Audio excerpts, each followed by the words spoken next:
Good morning. Welcome to Viking Preparedness. I am Pastor Joe Fox. It's 10 degrees out here. Got a little white stuff last night, very little, but it's not supposed to go above freezing today or tomorrow, which I know for those of you who live in the northern tier, that's like, what's the big deal, man? Hasn't been above freezing here since November.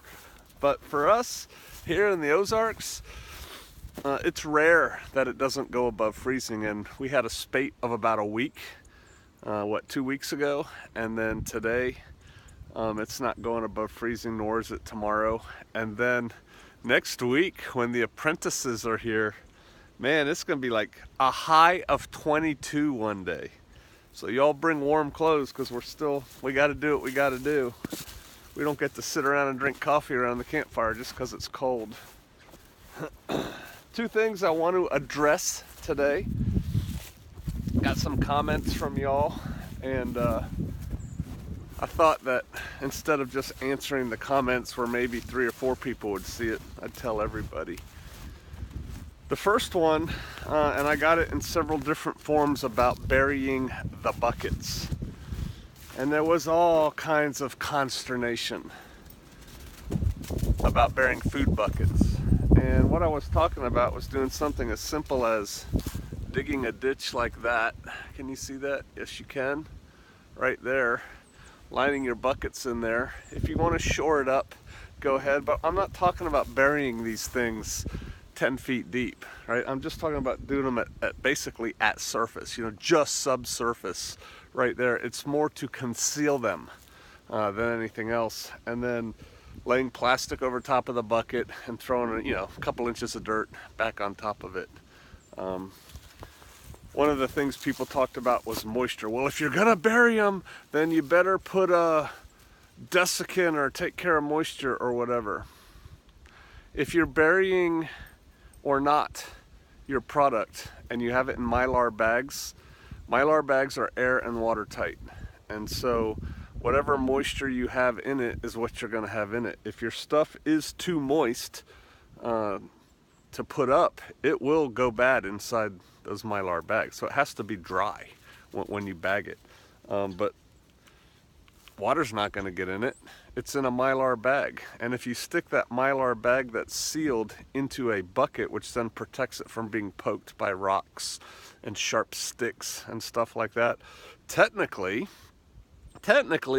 that bucket could fill up with water and it wouldn't affect your product, because again, it's in a Mylar bag, and Mylar is waterproof, airproof, everything else.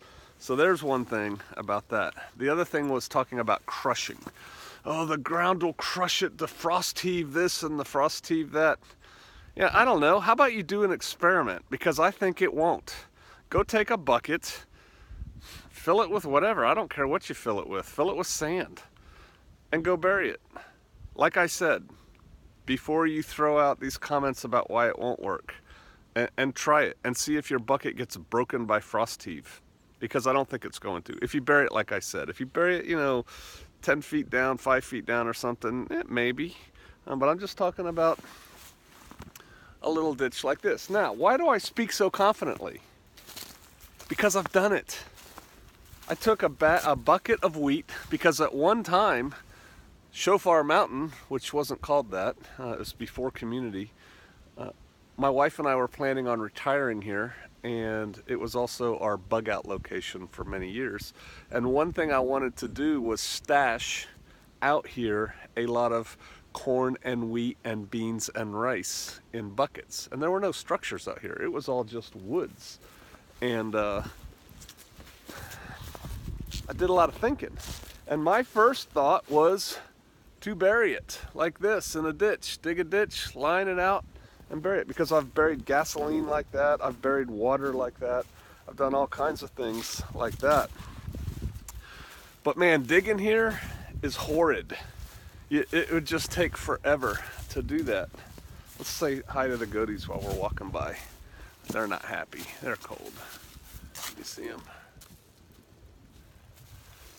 And so digging here is difficult, to say the least. It's slippery. And So I thought, okay, well, what about an above ground cache, a concealment cache? And so I took these buckets, a bucket, excuse me, of wheat, and to prevent critters from chewing through it, because you know critters can chew through a plastic bucket, I wrapped it in hardware cloth, which is like a metal mesh screen. I had it because you put it on the bottom of rabbit cages. I wrapped the bucket in that, and then I spray painted it gray with blobs of brown and a little bit of tan on it. And I brought it out here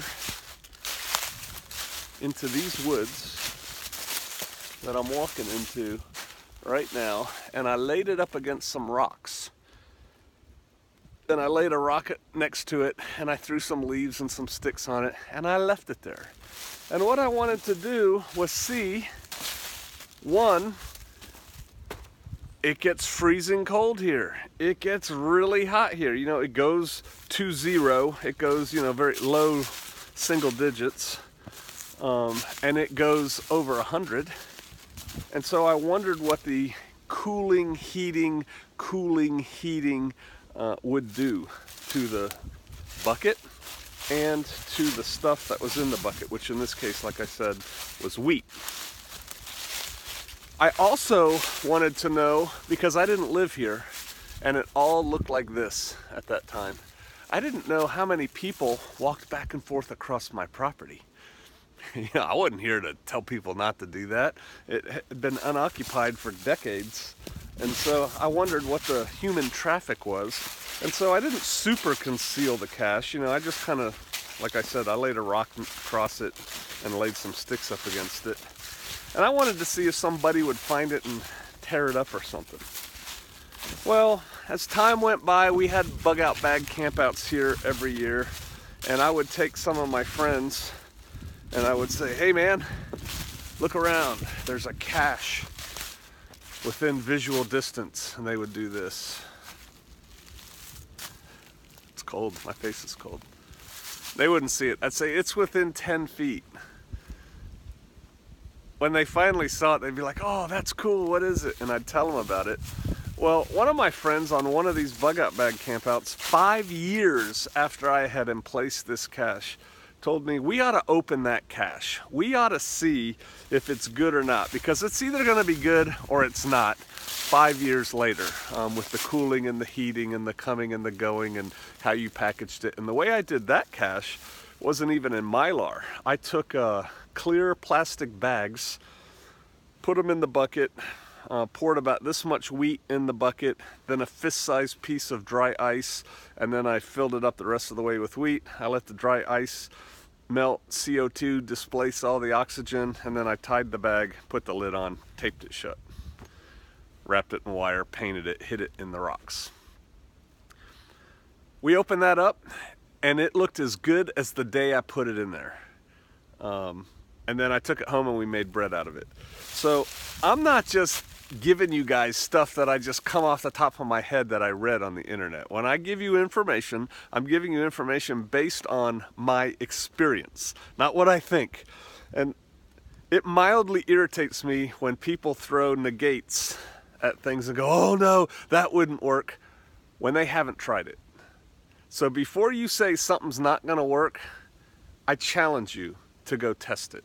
And if you've tested it yourself and something didn't work, I consider that a valuable lesson learned. I share with y'all things that I do that don't work out because I don't want you to make the mistakes I make.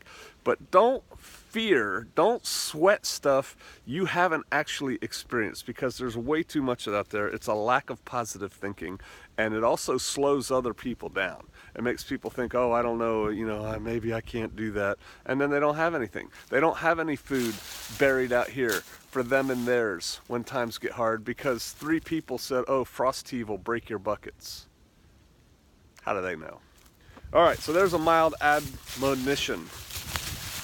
Another question I got at least once, whoa, woo.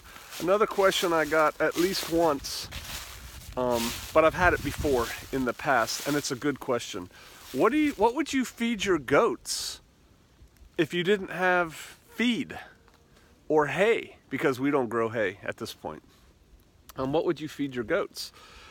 That's a good question. I think about this. Goats are important to us, mostly for milk, which we drink and turn into cheese. I say we like I do a lot with it. My wife does that. But also potentially for meat, right? We eat a couple goats a year, but we get rid of most of them because we don't want to grow a big herd. But by God, if Walmart closed down or the supermarkets closed down, we would be growing a lot of goats for meat, right? Just like in the old days. Good job for a teenager.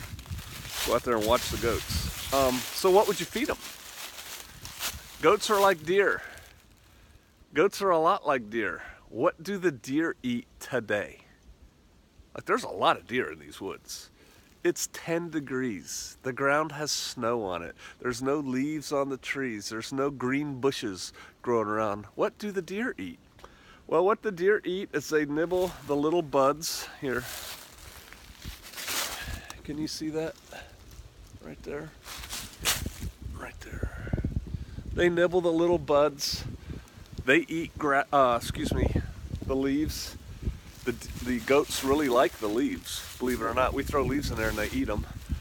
They chew on bark and stuff like that. And so I think what we would do is probably move them around in the woods. Like we do when there's a lot of greenery out, we'll tie them out all over in different places in the woods and they'll just eat there, and we don't feed them store-bought during the warmer months, except for goat heroin, which is sweet feed, which we use to bribe them to milk them, right? But we could do it without that. Grab some particularly succulent bush to give them or something. But that's what we would feed our goats, this. The deer make it all year round, living on this. Goats are a lot like deer. They would make it. And so that would be, thorns. That would be our plan there. So those two questions, buckets, what do you do? What about, moisture? I told you got to take care of the moisture before you package it, because whatever moisture you have is going to be in there, and you don't want high moisture or you will get mold and stuff, I think. Don't know, haven't ruined anything yet. I've opened several buckets that we've packaged and I've never had a problem. As far as burying it or caching it outside, hey, if you do it in Mylar bags with oxygen absorbers, you're going to be fine as long as you protect the integrity of the bag. I mean, technically, if it's in a Mylar bag and then in a bucket, you could sink it. You could put some kind of wire net on it with a lot of weights and sink it in your pond, right? And water's not going to get in, so, because it's waterproof. So there's things to think about. Have contingencies. Don't let fear rule your life. And if you think something might not work, prove it. Test it. If you think something will work, prove it. Test it. Don't go on including me, don't go on what other people say. You gather all the information you can on a given subject, but then you have to take action. You have to actually go try it and experiment with it and learn, because things are always going to be different in your particular circumstances than they are in anybody else's, including mine. But I don't put out garbage to you guys. I don't put out stuff to sound cool. I don't put out stuff, just other phrases are coming to mind which I don't use anymore. But I don't just sound my own horn on stuff I don't know about. I hope you trust me on that. And if I've heard of something which I haven't experimented with personally myself, you'll hear me say things like, I think, or I have heard. I say that, but I try not to do that very often with y'all. I try to just give you stuff that I've learned through experience that will hopefully benefit you and yours. I don't really follow national politics that much, but I think it's funny that Trump said, why are we taking all these people from all these places? He said a bad word. I'm just going to say what he said, all right? He said, why are we taking all these people from all these shitholes? Why do we have to take them? And then the liberal media is just going crazy with that. Oh my God. And then they're trying to make it a racist thing. Right? I guess we're turning into a mini rant here at the end of the other thing. They're trying to make it into a racist thing. Well, Norwegians are fine. In a very large way, it has nothing to do with color. A crap hole of a place, a terrible place, is a terrible place, regardless of the color of the people who live there. But a terrible place is a terrible place. Have you been to Haiti? It is a horrible place. Have you been to sub-Saharan Africa? In a lot of cases, it is a terrible place. Have you been to Bangladesh? Oh, have you been to some of the big cities in India? Woof. They're terrible places. They're exactly what he said they were. It's just most people are too afraid to say it. And I'm a pastor, I just don't like the word. But the concept, oh yeah, it's a terrible place. And it's a terrible place where, in many cases, dark-skinned people happen to live there. But let me tell you something, Serbia is one of those places too. I've been to Serbia, and it's a crappy place. And it's all white people. So it had nothing to do with race, it's just calling it like it is, not mincing words. And I agree with them. You know, look into, because I did, look into trying to emigrate, trying to move to Australia or New Zealand. At one time I looked into that. Most of you can't do it. They won't let you in. Other countries have pretty strict rules on who can and cannot come into their country. At one time, this country needed people. We needed bodies to manifest destiny, to kick the Indians from one coast to the other and take their land. We needed bodies. That time has passed. We no longer need bodies. As a matter of fact, the robots are coming, right? And there's going to be more people out of work. And that kind of interests me too. I watched the news press conference yesterday, and these two-faced, disingenuous reporters, they were going on about Walmart because the Trump administration said, hey, good news, Walmart is giving people a raise and bonuses and stuff like that. And Walmart is a huge employer in America. I think they might be the largest employer, but I don't know if they figure in the federal government in that. I digress. So the Trump administration lifted up Walmart giving their people raises as a plus, but then the media said, yeah, but Sam's is closing all these stores, and so people are out of jobs. Well, how do you contrast that? You know, they can't let the good news be good news. I'm telling you, the people at Walmart who got a raise, are happy. But here's the reality. All these people saying that a minimum wage needs to be $15, and that's just where they are now. As soon as the minimum wage is $15, they'll say 25. I mean, they'll just keep doing that. Minimum wage was never intended to be a living wage. It's for teenagers in high school, you know, summer job during college if you aren't too bright. That's what minimum wage is. If you want to make real money, go get you a real job. Don't get a minimum wage job. Trying to raise a family. Can't make it raising a family today on $7 something an hour. Yeah, good news. Good figuring on your part there, buddy. So, yeah, no, it's not going to work. Well, here's what's going to happen. As they raise the minimum wage, you know, and they tell companies, you have to pay this much to your employers, companies start looking around for another way to get that done with less human employees that, one, I have to pay now, or getting ready to, $15 an hour. Two, I've got to do all these paperwork for them, you know, taxes and Social Security and withholding, and so that takes time and money out of me. Three, I got to deal with people, and you know, the people who are going for minimum wage jobs in many instances aren't the most responsible people in the world. I'm sure there are some great church-going kids that are working for minimum wage that are great, but you know, come on, they call in sick, they don't feel like coming, they get hungover, you know, and then you got to deal with that and fill their shift, and they're all that for $15 an hour. And so what these people are looking around for is, hey, how can I do this cheaper with robots? And robots are getting cheaper. You know, you can make a robot that goes flips burgers.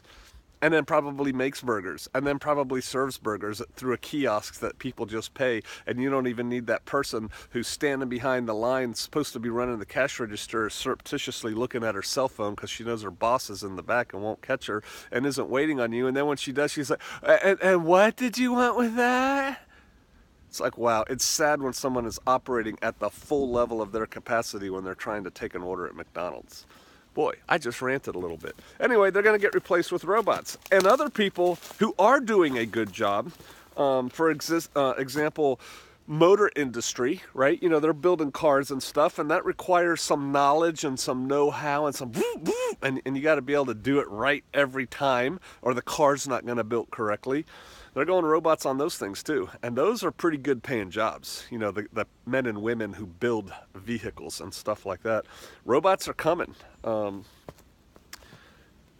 have a sermon that I'm working on in the back of my head for this week that's going to deal with that a little bit. I might not even mention robots, but it's going to deal with the concept of how the world is changing and how the way we get along in the world now, the way we make our money now, we better take a long, hard look at and maybe take some steps now to set ourselves up to do better later. All right, that's what I got for you this morning. I know I sounded a little harsh today. I'm sorry. I love y'all. You know I do. Maybe I got up on the wrong side of the bed. It's cold. I'm burning wood that I should have split a year ago, and so it's not burning as good. It's irritating me too. But I love y'all. I do. Be careful. Take care of yourselves. You apprentices who are coming, bring warm clothes, bring gloves. It's cold out here. And for the rest of y'all, I'll see you out there.